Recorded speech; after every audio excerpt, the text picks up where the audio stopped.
Shalom, shalom, boa tarde. 4 de Kislev, 5.785 a contar da criação.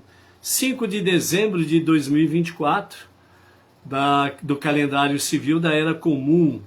É a tarde com a Torá, trazendo a Parashá da semana. Nós estamos na Parashá da semana Vayetze, que significa e ele saiu ou e ele partiu. Falando exatamente de Yaakov, que vai para a terra de Harã, fugindo, do ódio do seu irmão Esav, e ali ele também encontrará as suas esposas. Então nós temos aí Yaakov, Rachel, Leia, temos a Bilá e Zilpá e os filhos, que vamos falar aqui. Na nossa descrição colocamos Rachel e Leia por se tratarem das duas matriarcas em essência, ok? Então, hoje é o quinto dia da semana, chamada quinta-feira, e nós estamos aí no quinto dia para o Shabbat. Ao pôr do sol de hoje até o pôr do sol de amanhã, nós estamos em Erev, Shabbat, véspera de Shabbat, ok? Baruch Hashem por isso daí.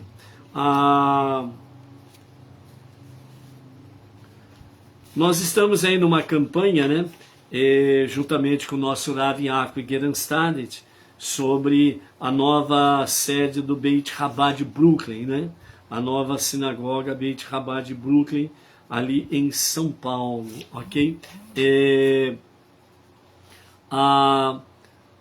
Essa campanha começou há 3 meses, então seriam exatamente agosto, setembro e outubro,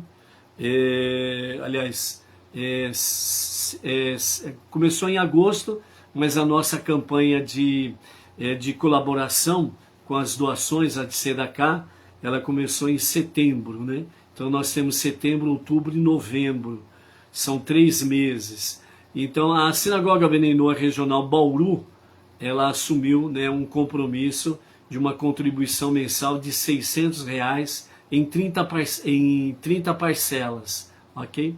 Então, com isso, nós lançamos aos os nossos seguidores, aqueles que estão conosco na plataforma Facebook, no Instagram, bem como no YouTube, para somarem conosco na contribuição, para juntos estarmos colaborando com estas 30 parcelas de R$600 cada uma. Então as pessoas, algumas pessoas estão atendendo ao chamado, são 30 parcelas, as pessoas que quiserem somar conosco podem entrar a qualquer momento aí, num compromisso mensal, independe do valor, de acordo com as suas possibilidades, para o fazer, ok? Então, com isso, nós colocamos o Pix da segunda tesoureira, Thaís Pereira Martins Ribeiro, tendo a chave Pix do seu CPF, 369-403-68817, certo? Caixa Econômica Federal. E nesses 3 meses, setembro, outubro e novembro, com a bênção de Hashem, nós tivemos aí as pessoas colaborando e conseguimos enviar em cada mês 3 parcelas de uma vez só em cada mês. Ou seja, houve uma arrecadação mensal de R$1.800, perfazendo 3 parcelas, e aí nós enviamos durante os 3 meses 3 parcelas, somando um total de 9 parcelas em 3 meses. Ou seja, nós estamos com 6 parcelas adiantadas, dentro dessa questão. E com a graça de Hashem que se multiplique isso, e que as 30 parcelas nós possamos aí rapidamente enviar a sinagoga sede para a nova sede do Beit Chabad de Brooklyn, a nova sede da sinagoga Chabad Brooklyn, com o nosso Rav Yaakov Gerenstadt, ok? Então, nesse aspecto aqui, a campanha ela continua até completar as 30 parcelas, mês a mês. né? Então, nós, durante o mês de dezembro, nós estamos aí recebendo as contribuições, né? E entre os dias 20 e 23 de dezembro, nós estaremos enviando de acordo com a arrecadação, e quem sabe não teremos apenas 3 parcelas, mas teremos mais do que 3 parcelas para enviar a si mesmo, ok? Então, essa daí é uma das questões que nós temos aí. Em outra live nós mencionamos os nomes, né, dos colaboradores do mês de novembro, né? Então está aí numa live anterior, acho que 2 ou 3 lives anteriores, ok? Outro aviso que nós temos aí é exatamente o 9º seminário Benei Noah, que vai acontecer em São Paulo, capital, no Círculo Maccabi, né? Ali na região de Tucuruvi, zona norte de São Paulo. Então, aqueles que querem participar conosco do 9º seminário, então estejam aí já entrando ali nos grupos e na plataforma, onde tem os dados para as inscrições e também as dicas, né, de hospedagens, né, para cada um segundo as suas condições, poderem alugar aí uma hospedagem para poder passar, né, esses 3 dias, dia 2, 3 e 4 de março de 2025, na época chamada de Carnaval, que acontece o nosso seminário ali, né?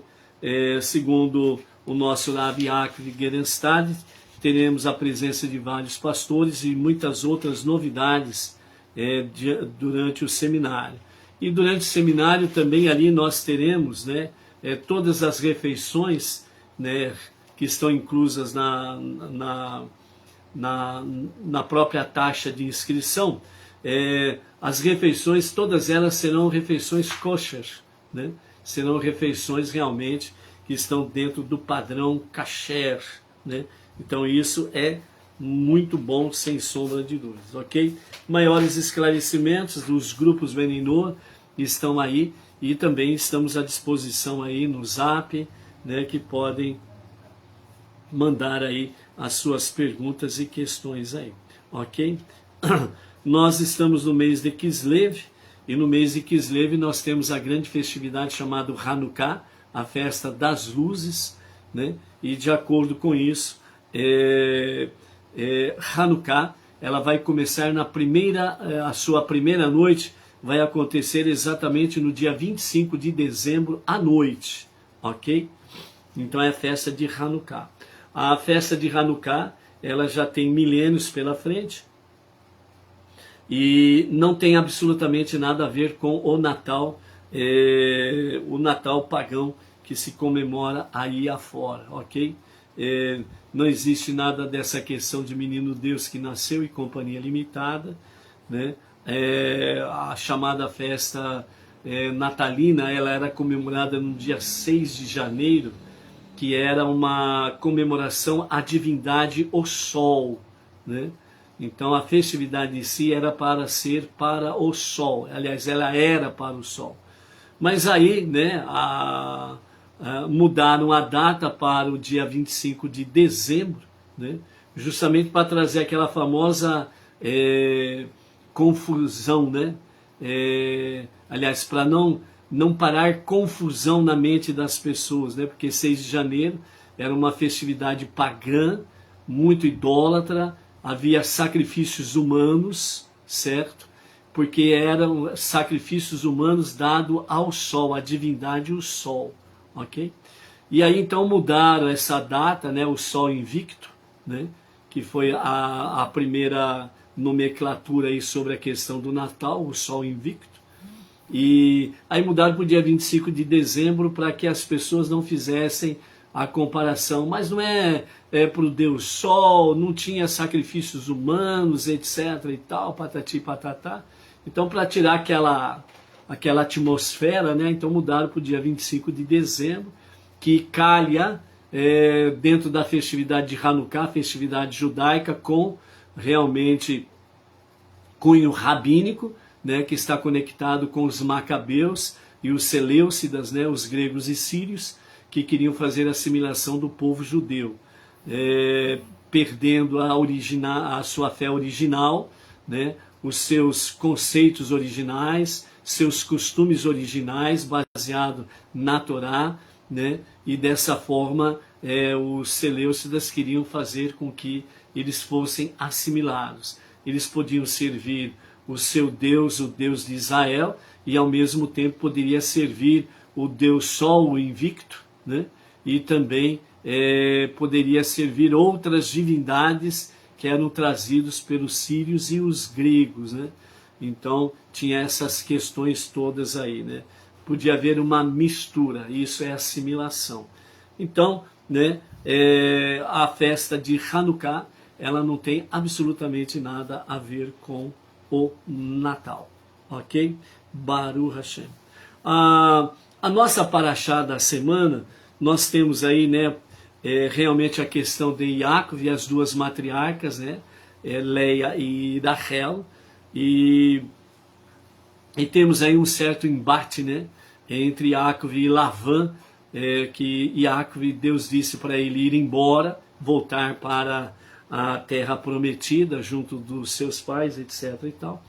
E então Yaakov ele vai pedir, né, permissão para Lavan para retornar à sua pátria. E Lavan ele começa realmente colocar empecilhos para que ele não vá, né? E isso se dá ao fato porque depois da chegada de Yaakov, Lavan se tornou muito rico, muito próspero, e ele sabia que era por causa de Yaakov, né?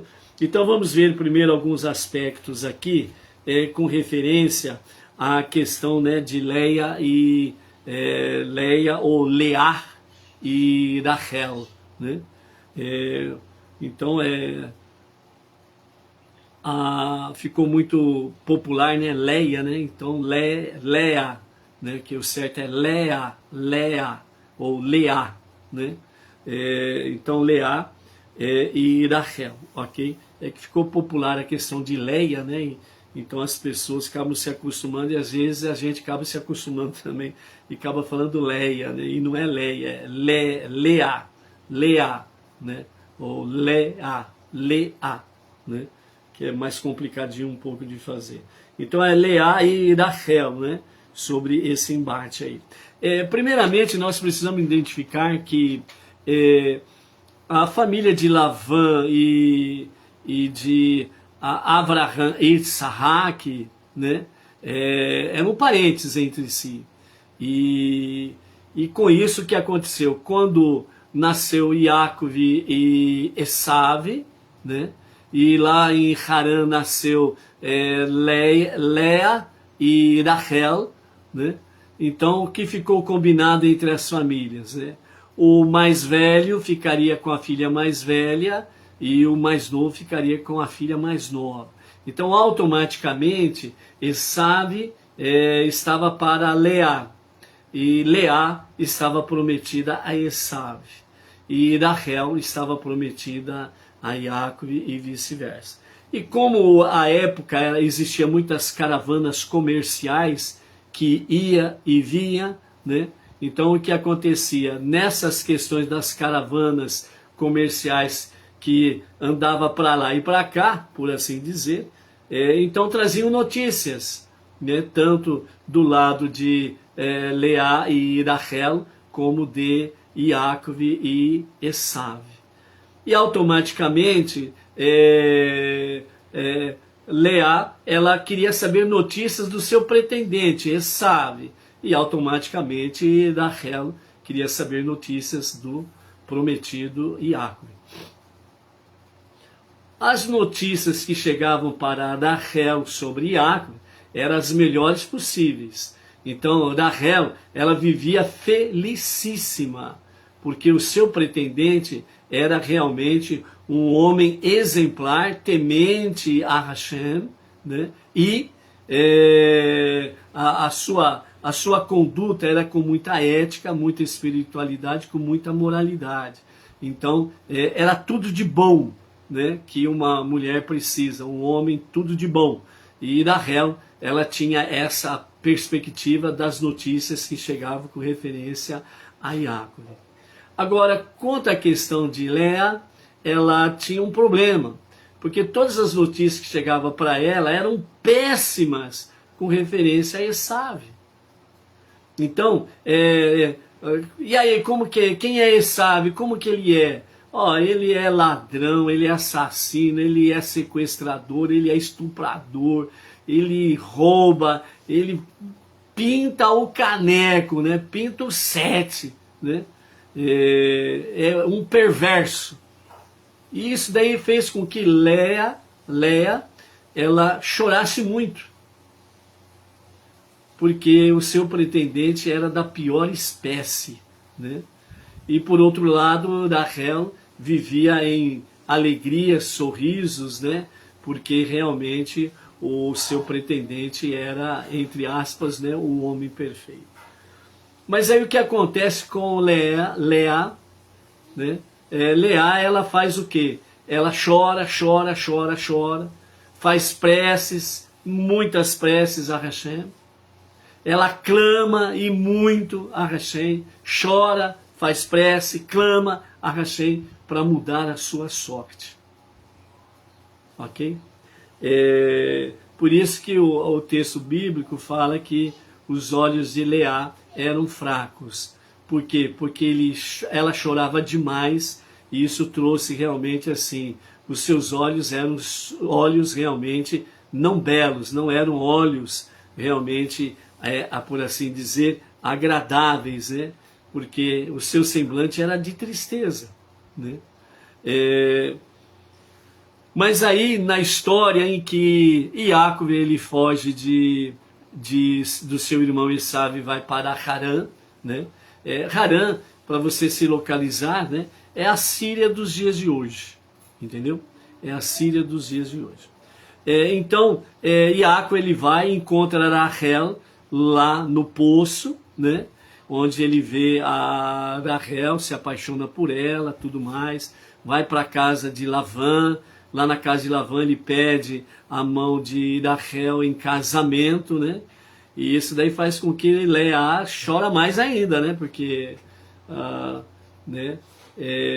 A minha irmã teve muita sorte, né? Nesse sentido. Então, Léa, ela conversa com Jacob, né? Apesar de Labã já ter dado autorização.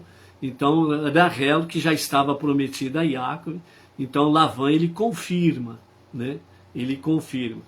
Então, Rachel diz a Jacob, o meu irmão ele é muito enganador, ele é trapaceiro, ele vai tentar te enganar.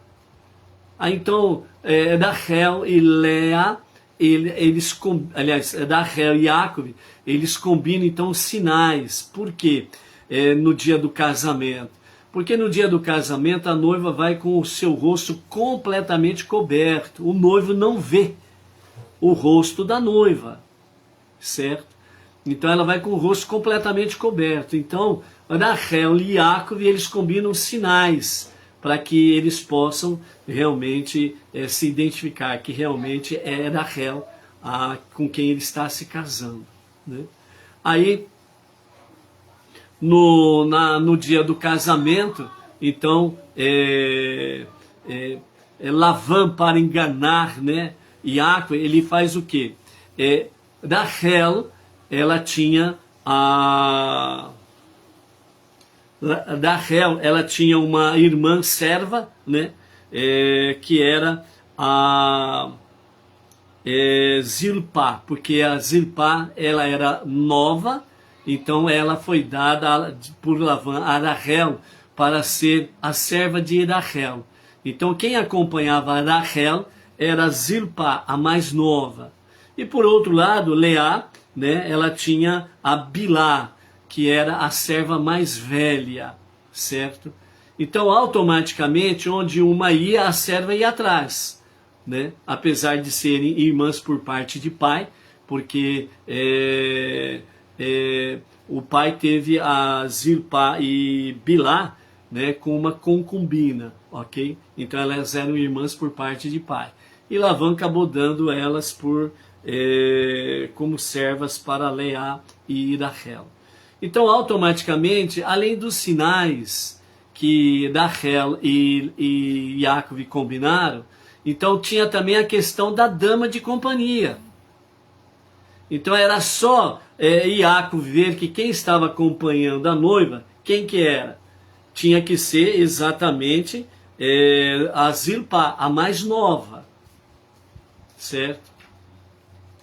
Dentro desse aspecto aí, né?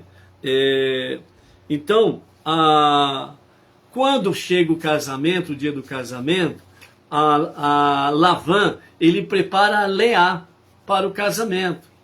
E Rachel, ele coloca ela de escanteio, num canto lá, num cômodo lá, escondida por lá, certo?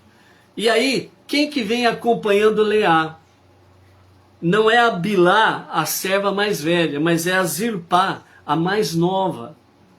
Então, além da noiva chegar toda coberta com seu rosto, então quem estava acompanhando era Zilpá. Então, Yaakov viu Zilpá junto com a noiva e falou, é Rachel. E aí o casamento, o cerimonial de casamento aconteceu, e aí eles se recolheram, né, a sua alcova, né, e nesse sentido aí, obviamente, nada de eletricidade, à noite tudo escuro. E aí o que aconteceu? Os sinais, cadê os sinais? E agora os sinais? Rachel, por amar muito a sua irmã Leá, ela deu as dicas para sua irmã dos sinais, o código secreto deles. Então, quando eles foram para a sua alcova, então Yaakov pediu os sinais. E como eram sinais e não palavras, né, então Leá deu os sinais. E isso fez com que Yaakov tivesse certeza que era Rachel com quem ele estava casando. Então, dessa forma, né, Raquel e Leá, né, Rachel abriu mão do seu pretendente, por assim dizer, para que Leá, como o seu irmão assim o fez, pudesse casar. E o motivo principal que moveu Rachel declarar para Leá os sinais secretos, para que ela não passasse uma vergonha pública. Porque se ela não soubesse os sinais e Yaakov tivesse descoberto então Leá, ela ia passar por um vexame público. Ela ia ser colocada de uma forma em que ela passaria muita vergonha. E Rachel, que tinha um amor incondicional, ela manifestou esse amor à sua irmã. E a sua irmã assimilou os sinais, deu os sinais, o casamento se consumou na noite de núpcias, e quando amanhece o dia, Yaakov vê que não era Rachel, era Leá. E aí nós temos os nossos mestres que falam, né, sobre a discussão entre, no bom sentido, né, de Yaakov e Leá. E Yaakov fala, você me enganou. E ela diz para ele, falou, não, eu sou sua aluna. Eu aprendi com você. Você não enganou o seu pai para receber a bênção? Eu aprendi com você. Então aí Yaakov ficou sem argumentos nesse sentido. Aí ele vai para Lavã, conversa com Lavã, discute o assunto, né? E ele já tinha trabalhado 7 anos por Rachel. Então Lavã fala para ele, fala, o costume nosso aqui é que a mais velha case primeiro antes da mais nova. Mas Rachel está prometida a você em casamento. E se você aceitar, você vai casar com ela normalmente, né? Aguarde uma semana, que é o período de núpcias do casamento, e aí ela será dada a você em casamento. Aí você, né, Aí Iaco acabou trabalhando mais 7 anos, né, para poder consumir aí o casamento e tudo mais dentro desse aspecto aí. Ok? Então aqui nós vemos realmente uma grande mensagem, a mensagem do amor incondicional. Assim como Sará e Rivká, Leá e Rachel, elas tinham também visões proféticas. E elas viram o que Iacove não estava vendo também. E elas viram ali que de Iacove, a bênção que foi dada a ele, dele viria realmente as 12 tribos, 12 filhos. Então elas teriam 12 filhos. E isso se cumpriria na vida delas. Então, dentro da visão profética, o casamento deles estava muito bem aprovado divinamente, porque ali nasceria as 12 tribos de Israel. Ok?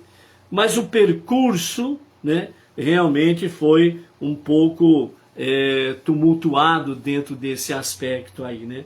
Então, segundo os ensinamentos racídicos, um dos detalhes que nós temos aqui é que Rachel, ela representa a qualidade dos tzadikim, pessoas justas, cujas vidas são totalmente santas.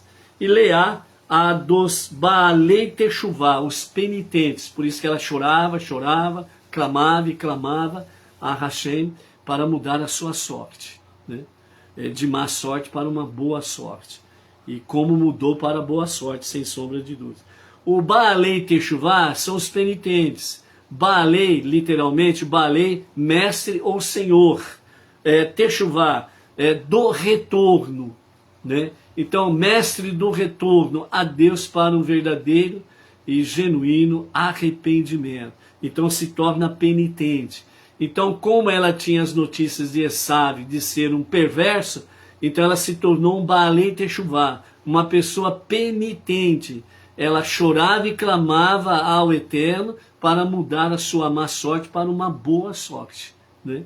Então esse é um dos aspectos também de Leá. Rachel era naturalmente atraente, né? Rachel era bela de rosto e esbelta, como diz o verso 17 do capítulo 29 de Bereshit. Assim como de Tzadik, cujo caráter é sem defeito, enquanto que Leá chorava profusamente, aludindo ao processo da Teshuvá, né? Aquele que faz Baalei Teshuvá, penitente, aquele que faz o retorno a Deus para um sincero e genuíno arrependimento, ele tem uma propensão a chorar realmente pelos seus pecados, erros que cometeu, rogando a Hashem o perdão, né?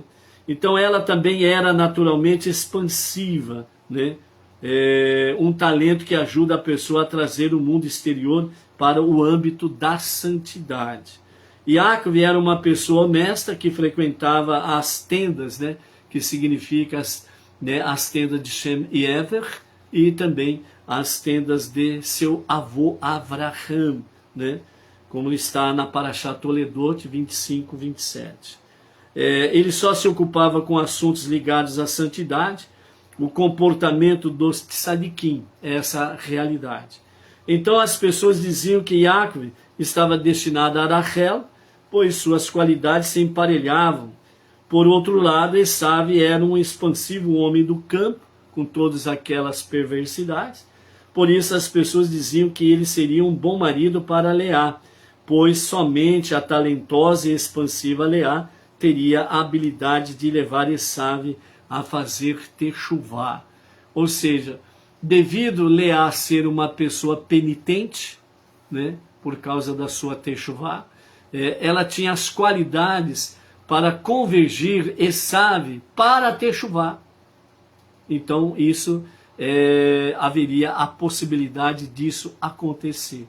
Porém, né, realmente Deus viu que Esav não era o tempo dele fazer Teshuvá.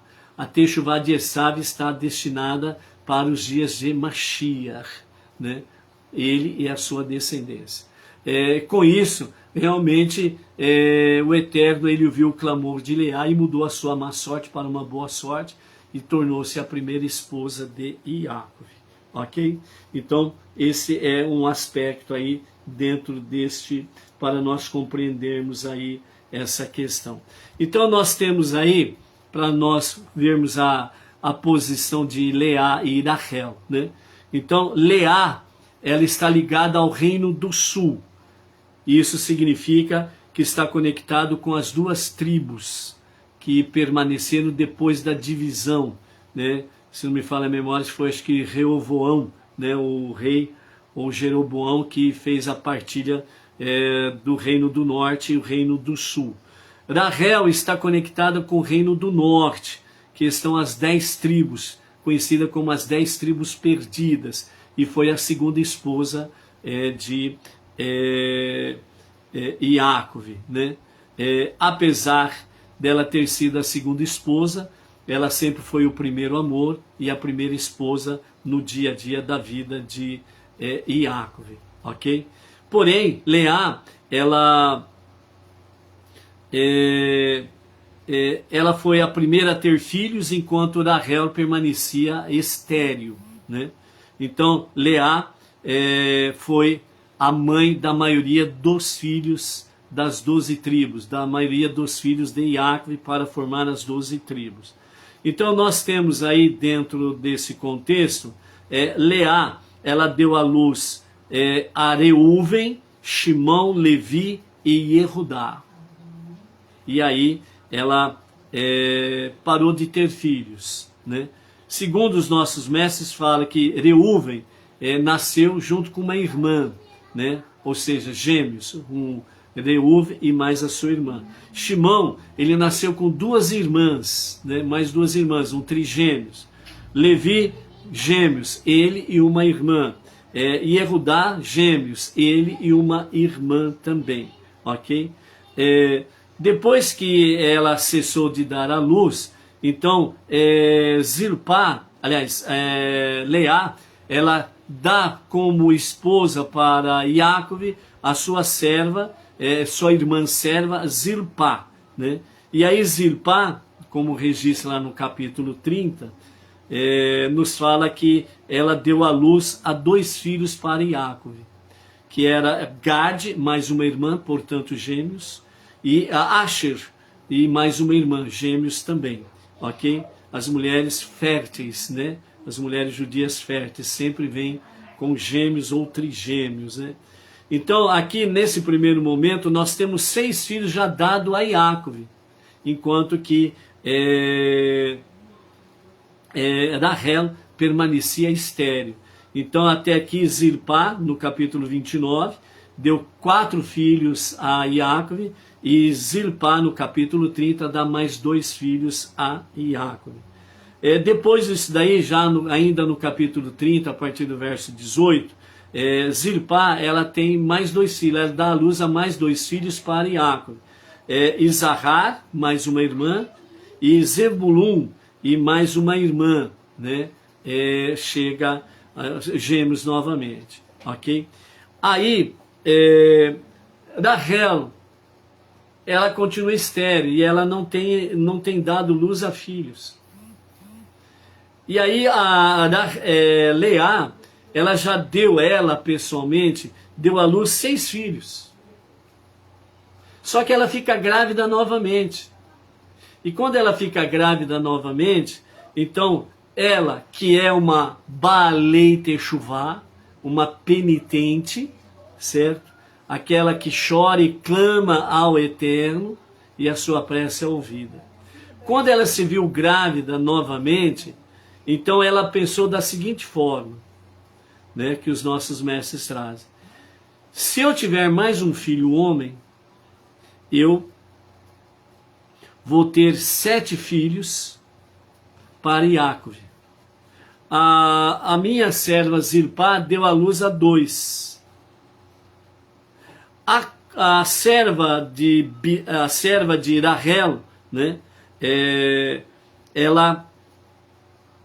Rachel, como não dava à luz filhos, ela deu como esposa a Iácove, a sua irmã serva, a Bilá. E Bilá deu à luz a mais 2 filhos, que foi exatamente Dan e Naphtali. Então, Rachel, Leá, ela fica grávida novamente e ela faz as contas. E ela fala, eu tenho 6 filhos, Zilpá tem 2, são 8, e Bilá deu à luz 2. Então isso significa que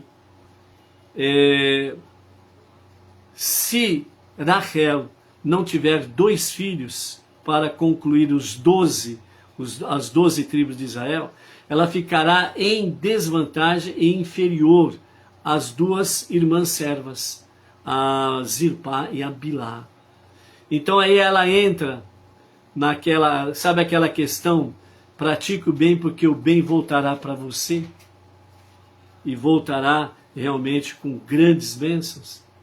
Então, Leá, ela clama a Hashem, ela implora a Hashem que aquela gravidez que ela está tendo, que não seja um homem, mas que seja uma menina, seja uma mulher, para que Rachel não fique numa posição de desvantagem e inferioridade para com as suas 2 irmãs servas.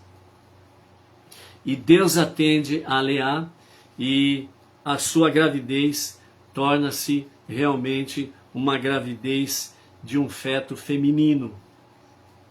E quando ela dá à luz a uma menina e coloca o seu nome Diná, julgada, que significa. Ou seja, Deus ouviu a minha prece e julgou a minha causa favoravelmente. Então Diná, julgado, né, ou julgamento. Então Deus julgou, fez um julgamento, né, de Leá como algo justo, o que ela estava pedindo, por amor à sua irmã. Ou seja, Leá, ela não tinha inveja da sua irmã, ela tinha um amor incondicional por Raquel, como Raquel tinha por ela. Então as 2 irmãs não tinham problemas de atritos e adversidades por causa do marido. Aquele episódio chamado o episódio das mandrágoras, né, que segundo alguns falam que tem um poder afrodisíaco, né? Então Rachel pede para Leia dar as mandrágoras para ela, e ela ficaria uma noite a mais com Iacov, né? E então Leá aceita e Rachel vai então e vai tomar as mandrágoras, né? E devido a isso, como alguns os sábios falam, que Rachel rejeitou aquela noite Iacov, por isso que ela perdeu o direito de ser sepultada junto com Iacov na gruta de Marpelá. E Leá foi sepultada ali junto com Iacov. Ok? Por outro lado, né, nada é por acaso, tudo tem sentido, tudo tem significado, né? Rachel foi sepultada ali a caminho, né, realmente da terra prometida, e no ponto exatamente onde depois da destruição do primeiro templo, né, o povo de Israel, os filhos de Rachel, né, passam por ali para serem levados, acorrentados, aprisionados para a Babilônia, a destruição do primeiro templo. E foi ali naquela passagem que realmente os que estavam sendo levados cativos para a Babilônia, eles clamaram, né, para que Deus pudesse ouvir, né, a penitente Rachel, né, para poder o período, né, de cativeiro fosse reduzido, esse período de cativeiro, né? E aí os nossos sábios falam que Rachel, ela realmente chorou na presença divina e Deus atendeu o seu pedido, e o tempo de cativeiro foi reduzido para 70 anos, que foi o cativeiro babilônico, ok? Rachel, ela vem e dá à luz, no capítulo 30, versos 22 a 24, ela dá à luz a Iosef, né? e ao dar à luz a Iosef, então Iosef nasceu circuncidado, ele já nasceu circuncidado. Então ela viu nisso daí algo muito bom, realmente como uma mensagem de Hashem para a vida dela. E aí, depois do nascimento de Yosef, Deus se revela a Yaakov e fala para ele retornar, né, à terra prometida. E aí onde que ele entra com Lavã e fala de retornar, e Lavã começa a enganá-lo para que ele não saísse mais dali, nesse sentido aí, ok? Então, resumidamente, Leá e Rachel, Zilpá e Bilá foram as que deram à luz a 11 filhos, né? Até Iosef, José, né? Lembrando que o segundo filho de Rachel, ele é o único que nasceu na terra prometida, porque os nossos mestres falam que antes de chegar à terra prometida propriamente dito, né, a porção ali da terra, ela pertence à própria terra prometida, né? Então, Beniamim, quando nasce ali, ele nasce na terra prometida mesmo, né? Então, é por isso que fala que Beniamim foi o único que nasceu na terra de Israel, na terra prometida, ok? E Beniamim, né, no capítulo 35, versos 16 e 18, que acontece o nascimento dele ali, ok? Com referência a Leá e a Rachel, né, nós temos aí o Reino do Sul, né, que está exatamente com Yehudá, né, que é o mestre, né, do Reino do Sul, e é dele que vem realmente David, Salomão e o rei Mashiach, né? Por isso que é daqui de Leá que vem Mashiach ben David, é desta linhagem aqui, né, que vem de Leá, ok? Por isso o Reino do Sul, que é de Leá, ele é conhecido como Marhut David, né, a casa de David, ou reinado de David.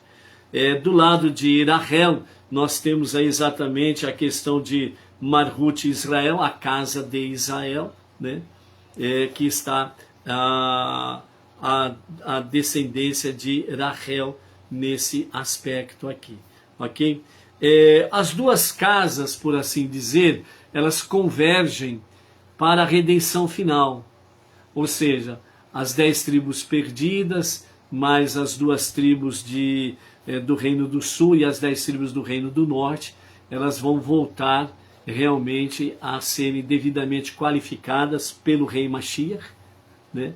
E as 12 tribos ocuparão novamente as suas porções dentro da terra prometida, ok? Alguns sábios dizem que há 2 Mashiach, o Mashiach ben Yosef e o Mashiach ben David. Caso seja necessário vir Mashiach ben Yosef, né, ele manifestará primeiramente, e logo em seguida o Mashiach ben David. Isso daí é um estudo para um outro momento, para uma outra questão, devido à complexidade e à extensão do próprio estudo em si, ok? Então, nesse aspecto aqui, nós temos exatamente sobre a questão das duas casas se unirem definitivamente. E isso acontecerá na redenção final nos dias de Mashiach, ok? Então, por isso que fala que Mashiach é ele que vai cheirar para que faça a divisão das 12 tribos de Israel, e cada uma vai ocupar a sua porção na terra de Israel, certo? E não haverá confusão alguma, porque nos dias de Mashiach todo mal e as suas raízes não existirão mais, porque as guerras de Deus que Mashiach vai lutar é para eliminar, dizimar, extinguir completamente o mal com as suas raízes. Então o mal, o lugar do perverso, não se achará mais, porque não existirá mais ali, ok? Então esse é o aspecto aí da questão de Rachel, Leia, Zilpá e Bilá, e os 11 filhos de Yaakov, que nasce ali em Harã, e Beniamim nasce ali como diz, na fronteira, né, da terra prometida, ok? Então é isso que nós queremos deixar com os amados aqui para a reflexão, com a mensagem central de Leá e Rachel, o amor incondicional. O amor incondicional é o único que quebra todas as barreiras e que faz que realmente haja shalom, paz entre as pessoas. Que nós possamos desenvolver esse amor incondicional nas nossas vidas, para que juntos possamos seguir em frente em direção realmente à redenção final com o justo Mashiach e em direção ao Olam Rabá, ao mundo vindouro, a vida eterna. Amém? Baruch Hashem. Amanhã o acendimento das luzes especiais de Shabbat acontecerá às 18 horas e 24 minutos. E a partir das 20 horas, diretamente da Sinagoga Benenor Regional Bauru, da cidade Sem Limites para o Brasil e as Nações, nós estaremos aí transmitindo a celebração do Shabbat, ok? Então, contamos com a sua presença, né? Cada celebração de Shabbat, né?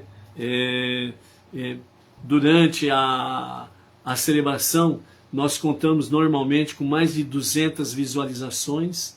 Em 24 horas, nós temos alcançado mais de 500 visualizações. E tem semana que nós chegamos aí nas visualizações, mais de 1000 visualizações, né? Então, graças a você, por isso que a gente fala sempre, né? Curte, né, e compartilhe sem sombra de dúvidas. Nós temos o canal no YouTube, né, onde nós compartilhamos o vídeo, para que também seja divulgado ali no YouTube e também no Instagram. Também ali compartilhamos as nossas lives e cada shiur, ok? Amanhã, então, juntamente com o nosso emissário Emerson Felipe da Silva, estaremos aí com a celebração do Shabbat. Shalom, shalom, até lá.